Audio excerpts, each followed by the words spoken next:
the head of the Division of Pediatric Hematology Oncology, but also serves as the principal investigator for the Children's Oncology Group Phase 1 program that now has a new acronym called PEP-CTN, Pediatric Early Phase Clinical Trials Network. There will be a test on that after this.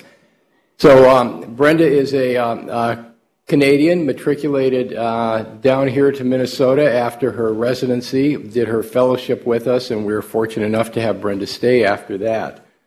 She's a professor in the Division of Pediatric Hemonc, and certainly nationally and internationally known for her work in pediatric early phase drug development. So looking forward to an interesting talk. Thank you, Joe. And good morning, everyone. I had planned to introduce myself, but Joe kindly introduced me, so thank you, Joe.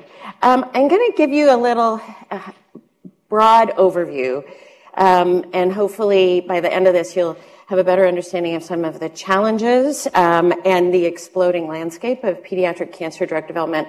And also in the middle, I'm going to sprinkle in a little bit of how federal legislation has really impacted in the last year the work that we do in pediatric cancer drug development in particular, but also could have a big trickle down for pediatric drug development in general.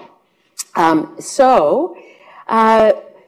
I started my fellowship and when Joe was a junior faculty, we actually had a much different landscape in pediatric cancer. Most children with cancer died in the 60s and 70s, and that quickly changed over the span of a couple decades to now, for the most common cancers, leukemia, lymphoma, and Wilms tumor, we virtually cure most children with these more common cancers. And hang on. All right, we are not advancing. Let's see. We are frozen. There we go. But that's not the case for all childhood cancers. And some of our cancers have still remained very difficult to treat, particularly myeloid leukemias, high-risk neuroblastoma. This slide is a little dated now. We're probably closer to about 60%. But still, with some tumors, like brainstem gliomas and other very aggressive brain tumors, we have actually made no progress in decades. So there's a broad swath in the landscape. So I wish I could tell you, as a person who works in drug development, that this was all due to, fancy targeted drugs, but it's not.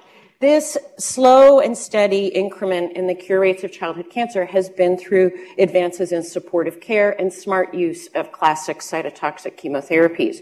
And we've really started to plateau right around this 80% mark unless we really start understanding the biology and building new therapies. The other truth in pediatric cancer, and this curve continues to progress, this is actually childhood cancer incidence on the top and mortality in the bottom. We're getting better because that curve is going down at curing children with childhood cancers. But the incidence, the number of children with cancer overall diagnosed in the United States, continues to slowly and steadily increase.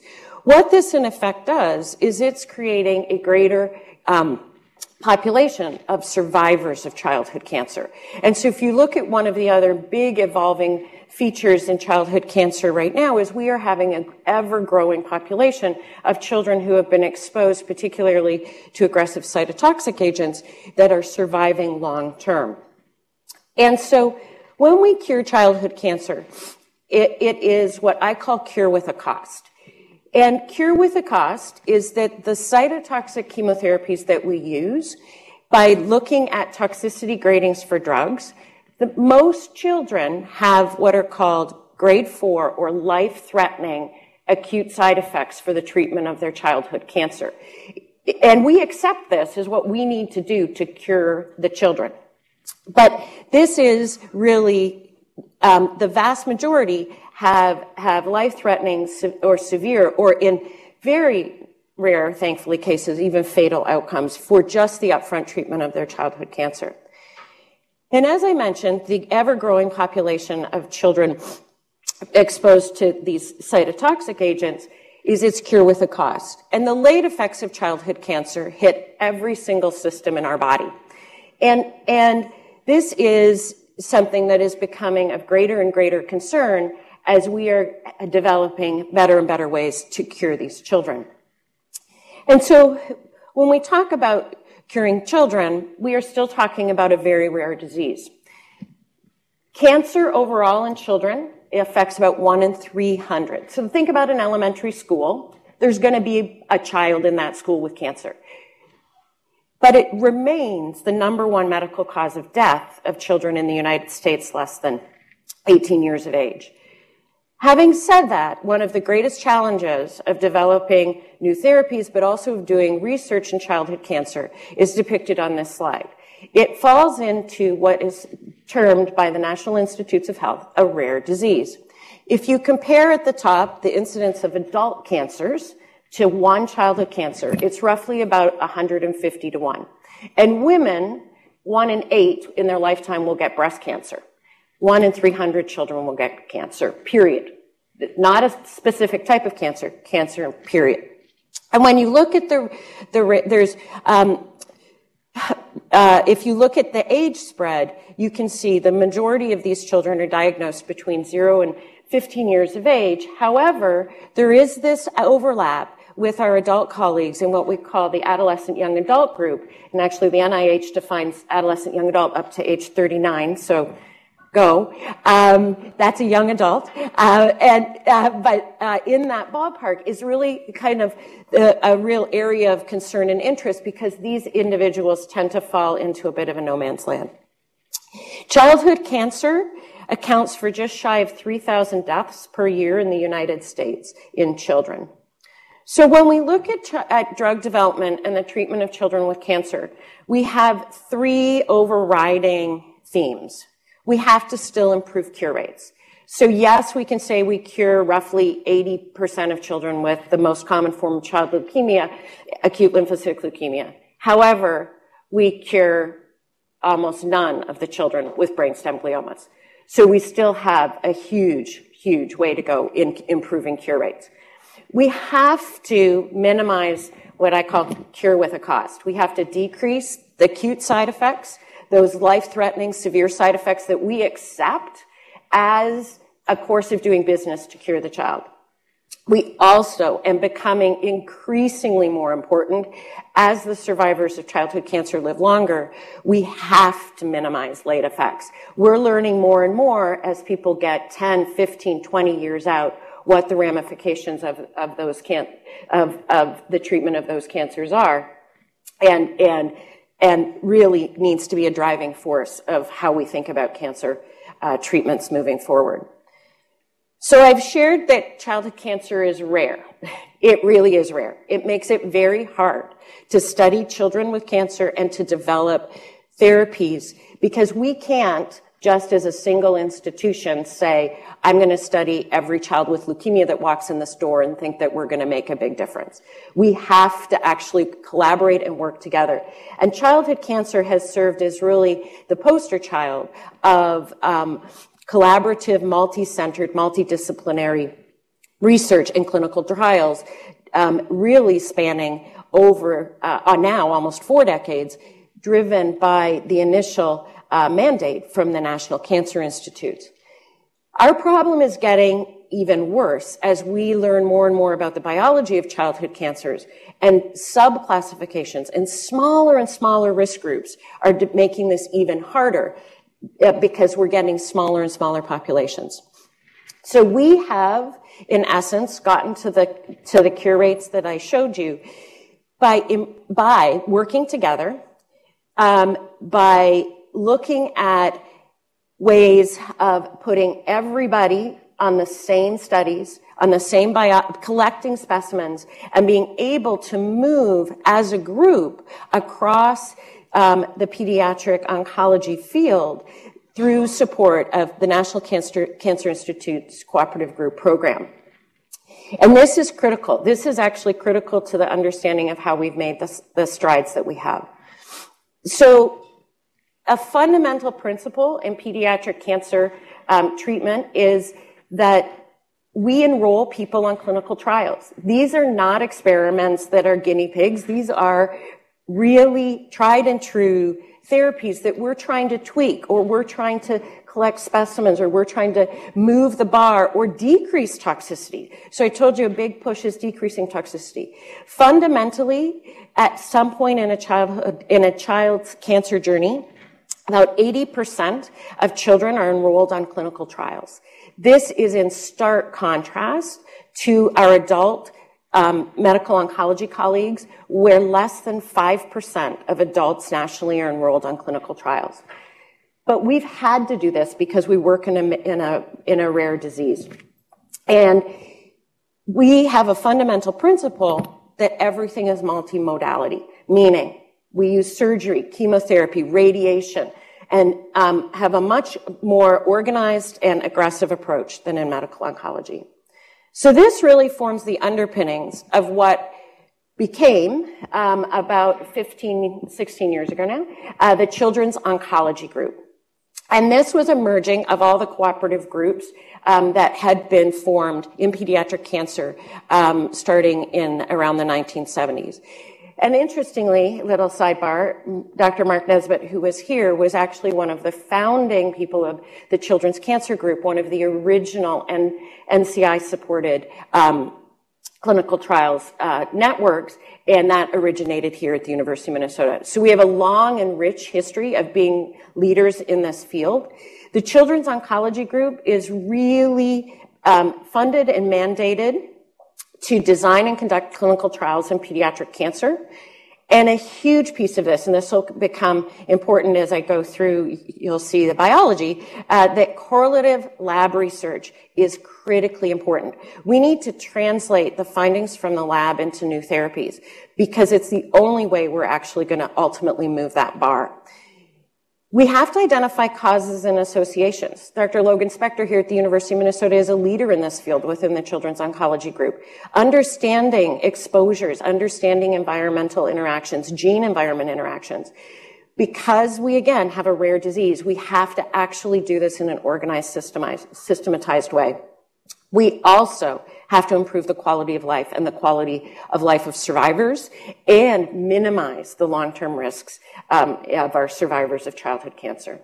So what does this look like? There are over 200 sites within the United States, part of the Children's Oncology Group. And this actually serves to have almost 100% of children diagnosed with cancer in the United States have the opportunity to access a center that provides trials and research opportunities for children with cancer. But the Children's Oncology Group is not just in the United States. It is in Canada. It now has sites in Europe, Australia, New Zealand, and hopefully soon in Asia. So it is an international organization. We are also privileged here at the University of Minnesota, as Dr. Neglia mentioned, to be part of the Pediatric Early Phase Clinical Trials Network, or PEP-CTN, and believe me, we talk a lot about PEP rallies and things like that. It's crazy. There are only 21 sites selected out of those 220 U.S. sites. This is a peer-reviewed mechanism. It's NCI-funded, and these sites are geographically distributed across the United States to do early phase trials. And so that is really going to be the focus broadly of the rest of my talk, is how do we select these new agents? How do we decide out of a myriad of drugs? And how do we actually do this in a systemized way across these 21 sites? So when we look at strategizing, and I would say this is not necessarily unique to pediatric cancer, so I would put it out there, is how do we strategize? Well, how do we bring, when you're talking about a rare population, how do we pick a drug to study in children with cancer? Because we don't have the luxury of, like women with breast cancer, you can't do 15 trials with the same class of drugs. We actually have to be smart about how we do this. Biology underpins everything. Biology is how we actually make these decisions. But the problem is we don't know a lot about pediatric cancers in the most part. The big push now is molecular identification. I'm going to highlight for you how that's super challenging in pediatric cancer. Drug availability and formulation. Probably one of the biggest things I spend a lot of time on is drug availability and formulation. Children can't, if you have a fixed pill that's 100 milligrams and that's all you got, it's really hard to give that to a very small child in a dose-appropriate way. And that will bring me later to the legislation that is moving the bar to change this to increase availability for children and to force formulation development by the pharmaceutical companies. So it's a huge issue because if you may have a drug, but if you can't actually get it into the child, it doesn't matter. A lot of the biology is driven by what are called preclinical models or preclinical data. This assumes that you actually have a model. It assumes that you have cell lines that represent the cancer cells that as they occur in humans. And it also means that the work that you're doing is relevant. It may or may not be that the mouse is a good model for a particular cancer or a particular drug mechanism. And a big piece, and what we've relied on a lot, is relevant adult trials. The problem is the cancers that occur in children are very different than the cancers that occur in adults. Adults mainly have carcinomas and children's mainly have tumors of embryonal origin. Biologically very, very different. And the markers may or may not be the same. So I'll give you an example of a shining star in the pediatric targeted drug therapy field. And this is actually the targeting of the anaplastic lymphoma kinase 1 or ALK1. And ALK is actually found in multiple tumor types. On the right, it is found in non-small cell lung cancer. It was originally found in ALCL or anaplastic large cell lymphoma. And nobody really cared because that's actually a pretty rare lymphoma. And these are all what are called aberrations in ALK. They're all changes in the gene, but they're different. They're different in what you see in ALCL versus what you see in non-small cell lung cancer. And interestingly, a group in Boston and a group at Children's Hospital of Philadelphia found that very specific changes in ALK occurred in a common solid tumor in children called neuroblastoma. So this led to huge interest. However, nobody cared about the neuroblastoma. It was only until trials started in non-small cell lung cancer that there was even the opportunity to study this in neuroblastoma. The following timeline gives you a real-life example of just the challenges of bringing a drug into childhood cancer therapy. In 1994, this ALK change was detected in anaplastic large cell lymphoma. Fast forward 12 years. Nobody cared. Fast forward 12 years. There was a drug by Pfizer put in adults because they had discovered the gene occurred in non-small cell lung cancer. In adults, they found a very specific gene mutation that was very sensitive to the drug crizotinib and led to remarkable responses in adults with non-small cell lung cancer. On the top of this line, in blue, is in 2008, that was when the gene changes in neuroblastoma were discovered. If you look across the bottom, this drug was fast-tracked by the FDA in 2011 for FDA approval in non-small cell lung cancer. The first pediatric trial started 2 years before this. This drug, so we're now in 2019, okay? In 2012, the combination studies were going, and I will tell you as of this year, part of the study led by Dr. Greengard is using this drug in the upfront therapy of children with neuroblastoma.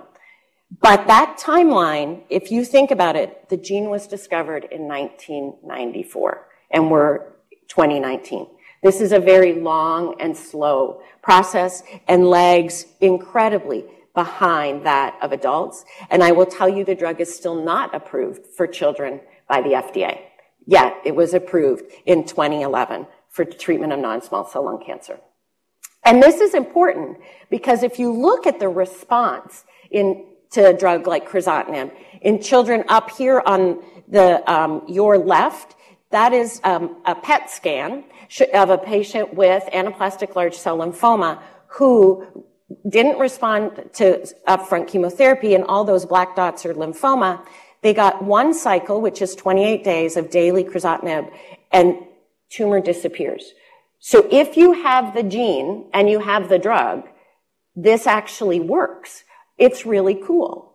Neuroblastoma is the your upper right. That's actually in about a 6-month interval. This is, again, a PET scan, that really bright stuff. You can see it didn't go away, but it decreased from C1 to C7, which is cycle 1 to cycle 7. And a very, very rare tumor that has a very different change in ALK. On the bottom, inflammatory myofibroblastic tumor, the tumor in 2 years, 24 cycles, went from that big white blob there to a much smaller blob. So that if you have the drug, and if you have the target, and if you can get it into children, this concept works. But the timelines are ginormous. What other things did we learn from ALK and ongoing? Well, it was super well tolerated. But interestingly, and I'll come back to this point a couple times, the dose that we needed to use in children to achieve the results I showed you on that last slide were almost twice that of adults. So we actually have to study drugs in children to actually know how to give them and how to dose them, because the doses are not the same. Children tend to have higher metabolic metabolism of drugs. The tumors themselves may actually have a different sensitivity to the drug and require different dosing. Response was great. We saw that. And this really demonstrated that there may be a role for these types of very targeted therapies in children with childhood cancers, particularly neuroblastoma and inflammatory myofibroblastic tumor and anaplastic large cell lymphoma. And this drug is now in the upfront therapy for anaplastic large cell lymphoma and neuroblastoma. But it took over 2 decades to get there.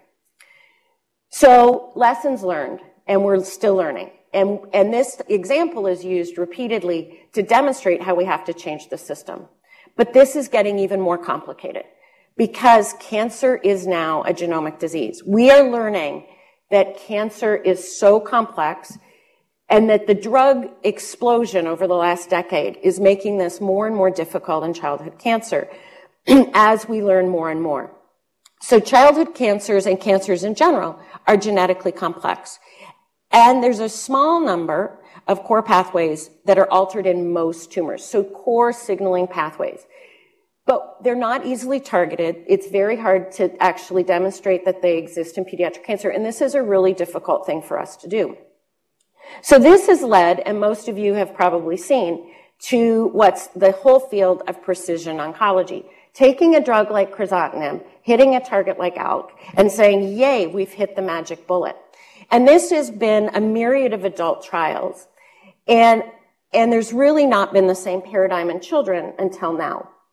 And this is really based also not just on that ALK story, but this is an example, and this was published not that long ago, just a few years ago, in a child with a glioblastoma multiforme, a very aggressive brain tumor, this little white dot over here.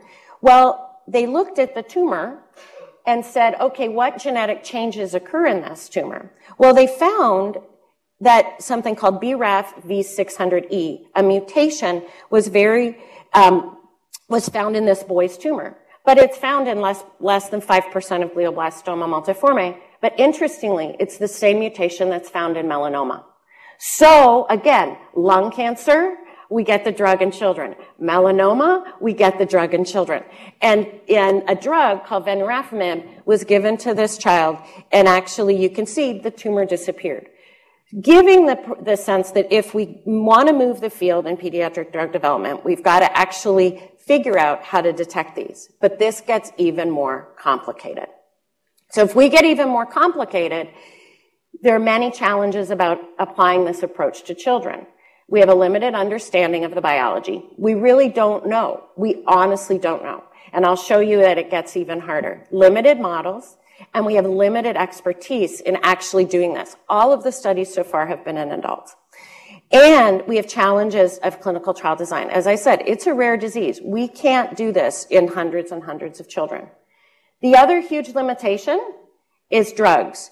These are drugs, and I'm just showing you this. This is the list of drugs that are approved for pediatric cancer by the FDA. Virtually none of these we care about. None of these targets we care about. This means nothing because these don't work, and they don't actually occur in children. So it's great. We have these FDA approved drugs, but they actually aren't helpful. The other big thing, and I'm going to show this. This is actually a plot of looking at a variety of pediatric tumors on the bottom and adult tumors on the right in the green. The big take-home message from this is on the left are the pediatric tumors. They have hardly any common mutations. Whereas the ones on the right, the colored lines are higher. Adults have many, many more genetic changes. The drugs work better because they have the changes. We're in a landscape of very genomically quiet tumors. This gets even more challenging. So Dr. Will Parsons, a colleague at Baylor, has studied a ton of brain tumors. And what this graph demonstrates is this is looking at 230 tumor samples. And the vast majority of the tumors on the right-hand side in the orange have one specific change. So if you look at each tumor, it's not like you're getting 15, 20, 30, 40, 50 tumors that have a genetic change. The highest one was that BRAF that I mentioned in that glioblastoma with 3%. Which is 7 out of 230. So start thinking about how to do these drug trials in children, and you're getting down to one kid and one kid and one kid and 7 kids. It makes it really, really, really hard. And he looked at this in brain tumors on the top as well as in non-brain tumors, so other solid tumors, and the same thing holds. A group, the same group that from the graph that I showed you, and the take-home message from this graphic is that 52% on the right-hand side. So if you look at childhood tumors, you can pick out a single genetic change that has a drug that has been developed somewhere on the market for 52% of those tumors. But how can you do those studies if you have one child and one child and one child and one child and one child? Very, very, very difficult. And that just means that those drugs exist and that genetic marker exists.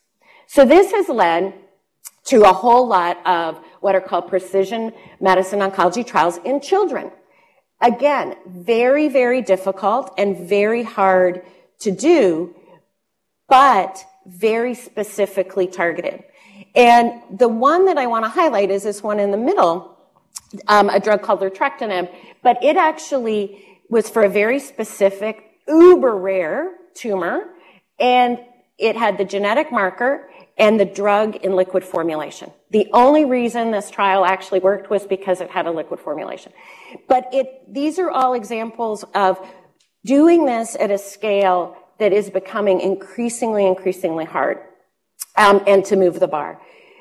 So this led to, similarly, what is a national huge endeavor right now called the Pediatric Match Trial. We are participating in this here at the University of Minnesota. It is being led by my colleague, Will Parsons in Baylor. And this is essentially to get at that genomic challenge in childhood cancer. And this is basically saying that every child, when they relapse, is offered a biopsy. That biopsy is genetically screened. And if you have what's called an actionable mutation, one of these markers, and we have a drug that we can match you to, you are actually eligible to get that drug to treat your cancer. So this is occurring actually at all the 200 and some sites across the Children's Oncology Group. And this is ongoing as we speak. But this is an attempt to get at that single patient problem, to say, if you have a genetic change, we're going to try to do this. This is only in children with relapsed cancer, and a way to push that bar forward. I'll skip levels of evidence. And the real challenge is having the drugs. And so, as I mentioned, the drugs are mainly oral and mainly being able to be given only to a subset of children. Also, within this limited set, I showed you there were myriads and myriads and myriads of genetic changes. There were only a subset of pathways that were actually looked at and actually have drugs available that could be given to children. None of these, except for one, was on that list of FDA-approved drugs that I showed you. And this led to these trials that are ongoing. But, importantly, these are all the things that are not included in that MATCH trial. MATCH is really looking at very specific single gene changes in tumors to move the bar forward. When we look at childhood cancer drug development, we have a landscape of immunotherapy. We have drugs where it may be pathway and not gene targeted at all. Those may be drugs we really want to study. We have drugs that hit all sorts of different types of pathways that we don't even know how to study. So this is really the tip of the iceberg of moving this forward.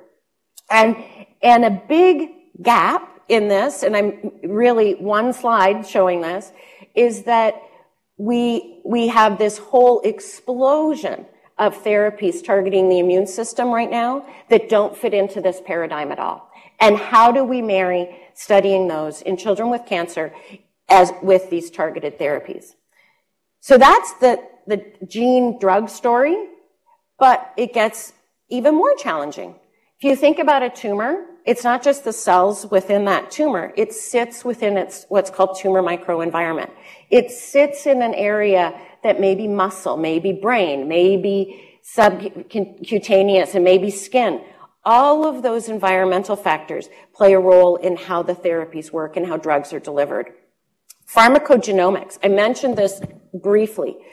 How does a child or an individual metabolize the drug? How do they get rid of the drug? How do we decide this? So this, again, is something that in children we have incorporated into some of our trials, is a pharmacogenomically based approach. But this is very, very minimally applied in pediatric cancer. And one of the biggest things to think about is with regards to pharmacology. And pharmacology is huge for pediatric drug development, particularly for formulation and drug availability, drug development. So you can know all you can about a marker or a genomic target, but if you don't have a drug and you can't get it to the patient, it doesn't matter. So this is huge. And pharmacokinetics. We have to study drugs in children because they do metabolize drugs differently than adults. We can't just assume that it's the same. And I'll show you a little example of this. So this is a graph showing if you took what's the recommended dose in adults and the recommended dose in children of any particular, what's called classic cytotoxic chemotherapy, so classic chemotherapy, how likely are you to have it be the same dose as an adult? Well, you are anywhere from 70 to 160% likely to be in the range. So you might be too low, you might be too high, but it's kind of a bell curve distribution. Most of them are going to be right around that 1 mark. But this is for classical drugs. We don't know this for those new targeted therapies that I introduced you to. We don't know this for immunotherapy. But there is a range of drug dosing and that occurs in children, and we can be anywhere in this range.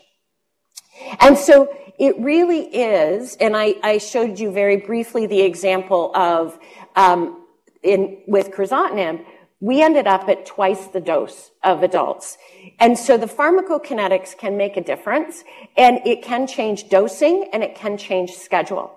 And I'm briefly going to give you a couple concrete examples of that. One of them is a cytotoxic called Alimta. It's a cousin of a drug called methotrexate. But the take-home message from this is that this is really the number of patients at a particular dose was pushed to very high levels before there was toxicity seen in adults seen in children compared to adults. And if you compare this to adults, the recommended dose in adults was 500 milligrams per meter squared. The recommended dose in children was almost 4 times that amount. So they actually metabolized the drug much more quickly. But even with that, there were no responses to the tumor. So you can push the dose, you can get the dose right, you can manage the side effects, but it didn't actually work. And so this drug is not really being used, but it's one of the key examples to show that you really actually have to study the drugs in children and study the pharmacokinetics, or how the drugs are metabolized, in order to get to the right dose. I mentioned antibodies briefly. So antibodies are sort of a class of immunotherapy. Children, now that we are using them, we have learned children require higher doses of antibody therapy than adults because they actually clear the drugs faster. And this has been shown over and over again in multiple studies now. And this is just one example where you actually look at getting the antibody to a target level, which is this adult, it's the minimum concentration, or Cmin. The concentration in adults they thought would work was 60 micrograms per milliliter, and that was at a dose of 6 milligrams per kilo. In children, we ended up having to go to 9 milligrams per kilo to get the same biologic effect. Again, demonstrating we've got to study these drugs in kids to actually get the dose to the right place. So, small molecules and antibodies, I showed you with cytotoxics, we end up probably 70 to 90%, or 70 to 160% there. We can end up at twice the dose with a small molecule, and antibodies generally are always going to be higher dosing. So we've got the challenge of, we've got this expanding landscape of genetics. We've got expanding knowledge that changes in genes may occur across tumor types and not be disease specific, like the BRAF that I showed you in melanoma and brain tumors. And it can occur in all sorts of things. I had a patient with a BRAF mutation in osteosarcoma, go figure. But it really is changing the landscape to say we're getting to what's called a histology agnostic. So it's not going to be a neuroblastoma trial, it's going to be an ALK-driven trial, or it's going to be targeted in that way. And we have a large number of drugs and a large number of targets and a lot of variability in children that really make this really, really challenging. So I also showed you with the crizotinib example that we are in an era where novel trial designs are the way to go, but we are so far behind where we are, and we lag behind in the adults. So this led, and this is important to at least be aware of, to very, very important legislation change that occurred in 2017. And this is really a slide that indicates for all pediatric drug legislation, and this has been something that I've spent a fair bit of time over in the last couple of years, is initially there was no mandate at the federal level to have access for drugs for children or to study drugs in children. And what happened, actually, if you look through this, the biggest 3 happened here. The Best Pharmaceuticals for Children's Act in 2002, and I'll talk about that in the next slide. Then very closely on the same heels of that was the Pediatric Research and Equity Act. And then now, which is a update to the Pediatric Research and Equity Act, is the RACE Act for Children, which is cancer specific. And this has really come about because of that timeline that I showed you in the crizotinib slide. So PRIA essentially, and this is comparing PRIA and the best practices for pharmaceutical practices. Both of these, starting in 2002, 2003, required companies that made drugs or biologics. Under PRIA, it mandated that they had to study them in children. Whereas under the best, the pharmaceuticals, they basically were voluntary. PREA required in 2003 that for a company to get approval, it required studies only in indications under review. So this really kind of killed us, because this is where the company could say, I only am going to look at this in multiple myeloma. I'm only going to do this in lung cancer. It doesn't occur in children, so we don't have to study it, even though they mandated it. So there were so many loopholes in this that you could get through a drug approval process, even with mandated pediatric studies, by never actually having the drug available for children. What this legislation did was it said, yes, you have to study it in children, but companies waited until they had essentially almost FDA approval in an adult indication before they went to get full FDA approval. And the incentives here were the big one, which it expanded indications. So if they got approval like crizotinib for lung cancer, they could extend their period of exclusivity, meaning no one in the world could actually make a crizotinib equivalent, by studying it in children and extending their label indications. And this meant huge money for the pharmaceutical companies and limited the access of children to cancer drugs and cancer drug development. So in 2017, the Race for Children Act was essentially an amendment to PREA. And what this did is it requires, and you're going to see how this really is going to change the landscape.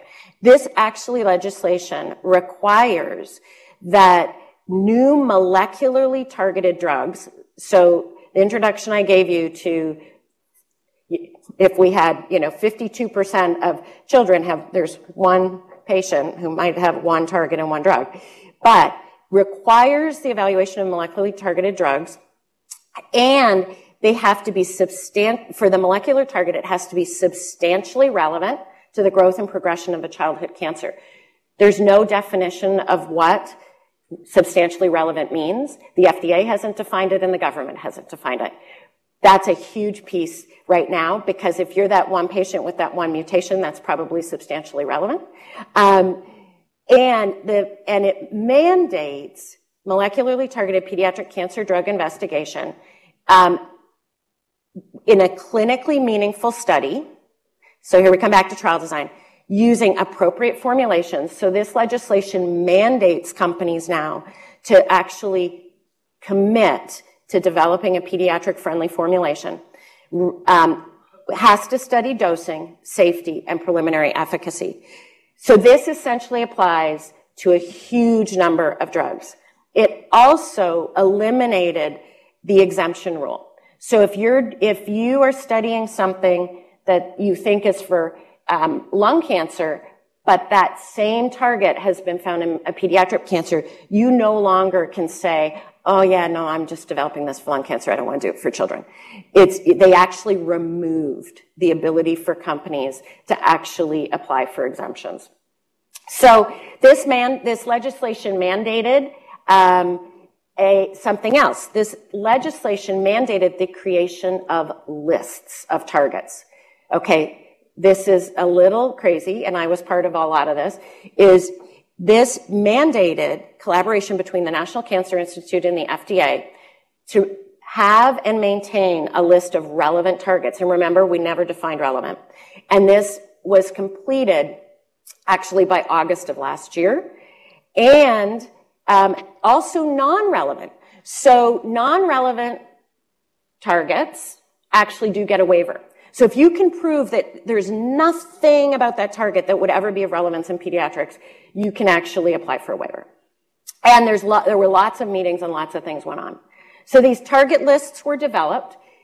They are to be a guide. Now I can tell you companies are using them as a biblical document that says they have to actually study these. But it's a guide for decision making, a guide to the FDA. The FDA is not mandating, and then these candidate targets will be put into play. How these were considered is what has the target been ever seen in pediatric cancer? Has the target some relevance to cancer causation or resistance of the cancer? Are there models? What's the experience in adults? And availability of biomarkers. So very similar to how we prioritize drugs. There are 4 classes that have been put into this molecularly targeted list. These are the broad categories: gene abnormalities, cell lineage targets, non-tumor cell targets, the tumor microenvironment and immunotherapy, that whole list of things that MATCH study didn't include, and others, that garbage bag others. This encompasses almost everything you can possibly think of for childhood cancer. These are the lists. I'm not going to go through them. These are the lists. So if you're a pharma company, I can guarantee you're on the list. And on the automatic waiver list, the only thing on that list are androgen-targeted drugs that are being developed only for prostate cancer. So everything else is fair game in the pharma industry right now. So this is really hard. It's when do you start the pediatric clinical trial? Do you base it on the preclinical data, the formulation, or the clinical information? We now have a federal mandate that companies are going to have to actually study all of these drugs. The biology and preclinical data is super limited. We have very, very few models of pediatric cancers to actually make these decisions and move this far. We have many targets, but we can't afford to do what we did with ALK and crizotinib. We can't take 15, 20 years to study one drug when we've got now pages and pages of lists of drugs. And there is very, very limited human tumor data with relevant models, and we have a very rare tumor. And we actually have to make decisions, and very hard decisions. And I think it will allow us to really look at creative designs similar to MATCH, or similar to saying, we're going to do a broad screen and you have access to these drugs. We need to base this on the preclinical data and access to those drugs. But we have very little data in pediatric cancers to make those decisions. Formulation is huge. The vast majority of drugs now being developed are oral. IV's easy. Give me an IV drug any day. That's easy. The oral ones are really hard, and those are mostly the very targeted drugs. And it may limit how we can actually dose these children, how we can study it in children, and how we can actually make the best dosing decisions. Most companies they wait to make pediatric-friendly formulations or pediatric-friendly sizes until they actually have FDA approval. The RACE Act is changing that. The RACE Act is now mandating that they're going to have a pediatric-friendly formulation. And the only way companies are going to have out of it is they can demonstrate that the actual target has no relevance in pediatric cancer.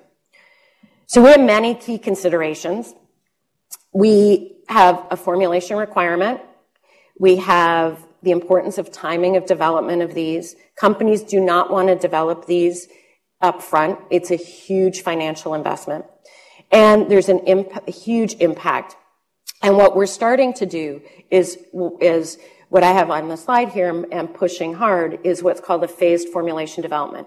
We start the pediatric trial with the formulation in hand and encourage the companies to then develop the formulations that we then bring into the study in an ongoing fashion to actually move the field faster.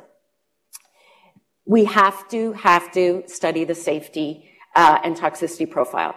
Children may have different side effects than adults, maybe greater, maybe lesser, but we have to still study these drugs in children. We have to study their safety profile. But it's getting harder when you have only 1 or 2 or 3 or 4 or 5 children on a trial.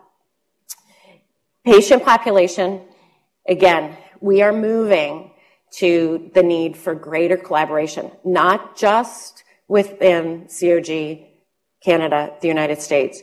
This is going to become a global effort because it cannot happen with the numbers of drugs and the very small numbers of children unless we actually move to a global impact. Huge impact on trial design, as I've mentioned. The classic trial designs, I think, are going to go out of favor because we just can't do it. We've got so many drugs and so many biology markers. And this really is going to move the field to requiring essentially every kid having access to these very targeted therapies and moving to very large collaborative efforts. And I'm not even going to mention the regulatory challenges of this on a global scale.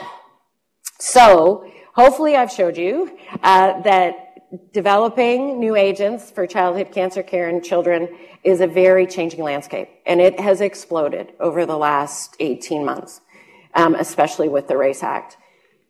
It's required. We're moving to a biologically driven, molecularly targeted world where we're going to have to bring very smart preclinical, clinical, and biological resources together to do this. And it requires partnerships across the NCI, academia, industry, and international. And this is really a huge team effort. Really, we made the increase to curing 80% of children by smart supportive care, aggressive chemotherapy, smart use of cytotoxics. We're into a whole new ballgame. And it's fun, it's exciting, but very, very challenging. So lots of folks to thank, lots of funding sources to thank, but most importantly, and what's really moved the bar in pediatric cancer and what will continue to move the bar is having over 80% of children actually enroll in some form of clinical research. And that's really thanks to patients and families and the dedicated oncology community. We wouldn't be where we are without that collaboration. So I will pause there and open for any questions, comments.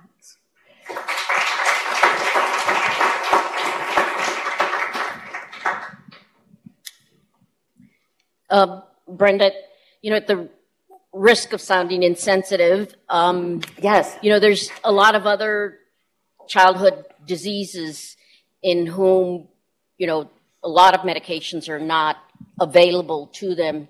And, one of the other things is that even if we can get pharmacies sometimes to compound meds for our kids, there's a big price difference in the drugs, and so is that type being addressed? And because a lot of these drugs we use in kids. I have another question is, with a lot of these monoclonals that we're using, kids' immune systems, as you know, are developing as they grow older. I guess we would have to, or you guys are probably following up with long-term follow-up on immune system development and future cancer risks. Is that part of this? Yeah, great point. So yeah, two things. Yes, the cost is ginormous. And that's actually one of the reasons, to be honest, pharma delays the development of pediatric-friendly formulations. I'll use the example of the drug lertrectinib. So lertrectinib in the pill form will run you for, a year's supply, roughly around $20,000. The liquid formulation is $132,000. So the difference is huge. And pharma, if they maintain sort of exclusive rights, can drive those prices astronomically. One of the things with getting some of those drugs into sort of like a match trial mechanism, the companies all had to actually sign agreements with the NCI to supply drug.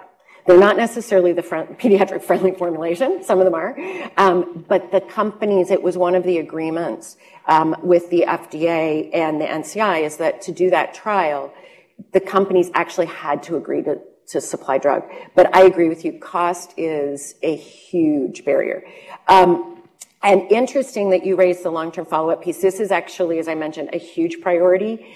And for immunotherapies now, the FDA is actually requiring 15-year follow-up be built into their studies. And so that's taking a variety of forms. In most early phase trials, in the cancer world, children won't survive that long, but God willing, maybe they will. That'd be awesome and very cool. But it's adding a huge layer of challenge to how do you rationally say we're going to collect this data for 15 years, we're going to follow for 15 years. That is coming out of the FDA for concerns, as you said, and I think a lot of people in the field have a lot of concerns of, okay, what is going to happen with us doing some of this modulation 10, 15 years from now? And Joe does a ton of work on second malignancies, as does Lucy Turcotte, and I think that's been a huge concern. Yeah. So I'm thinking about the rare disease space in general, and the vast discrepancy between support for cancer and all other rare diseases.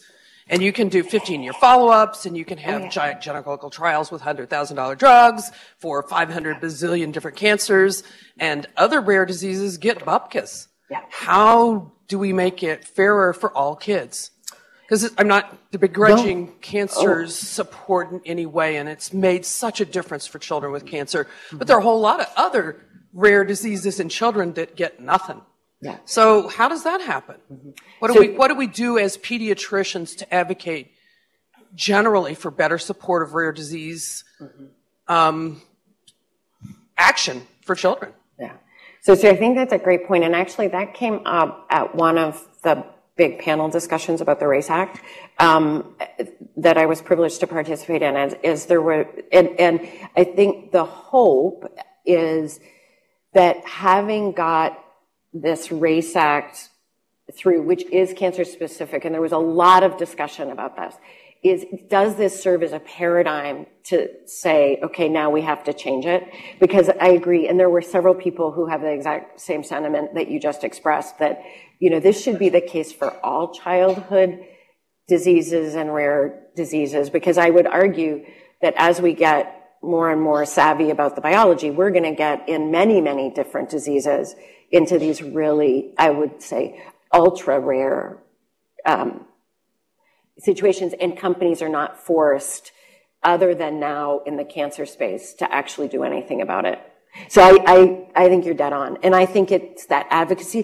What drove, actually, I will tell you what, the person who first drafted the RACE Act legislation is actually a mother whose son died of a brain cancer, and she's a lawyer.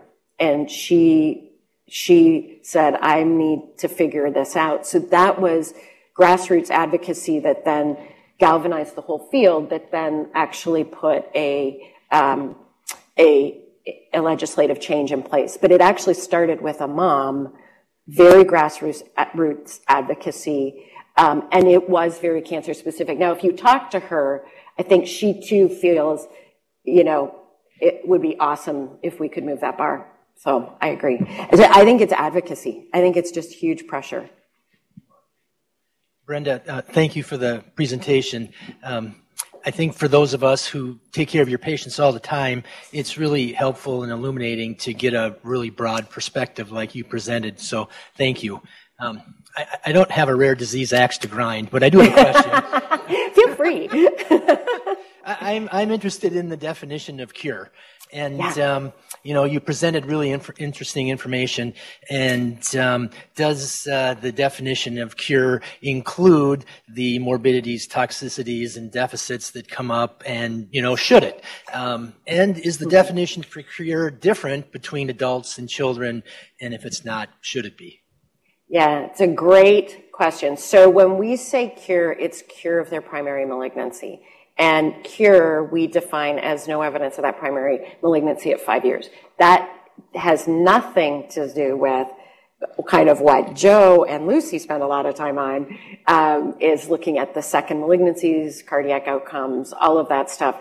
that is kind of parsed separately because they're cured, but it's that cure with a cost. And I think we're becoming increasingly more concerned of that cure with a cost. And a lot of, and I think one of the big concerns I have too with a lot of these new therapies is we don't actually know. Like I will tell you, I don't know what manipulating some of these pathways will do 5, 10, 15 years from now. I don't know how, I mean, we've learned that some of these small molecule inhibitors actually accentuate cardiac toxicity, and it's a big deal, but nobody thought that. And the differential between adults, so adults, philosophically, it's a little bit different. We sort of go all full court press to cure the child at all costs. That's what coming in the door. Philosophically in adults, that's not always the case. They may be, I'm not doing that. That's way too much effort, or I don't want to be that sick. I don't want. So philosophically, there is a bit of a difference there as well. And interestingly, and I didn't go into some of this, we have a much higher bar in pediatric cancer for what moves a drug into further therapy. So that non-small cell lung cancer trial with crizotinib, they used a 2-month progression-free survival endpoint to get FDA approval, which means that you have a response and it doesn't grow, and they say that's a success. It's not that they got rid of the tumor. We actually say you have to have a complete response or a partial response that's 20% or higher. So the bar is actually very different in pediatric cancer. Yeah, thank you. I think the cure with a cost is really the right way to present this, especially to non-medical folks. And as you're pushing your cause for further funding, and you can say, I mean, didn't Nixon say he was going to cure cancer? Well, yeah. Cure it with a cost, right? And let's really think cost about in many ways. Total ramifications. Yeah, cost in many ways. We're at 8:30 now, so we'll wrap up, but I'm sure Brenda, has a couple minutes for more questions. Sure. Thank you.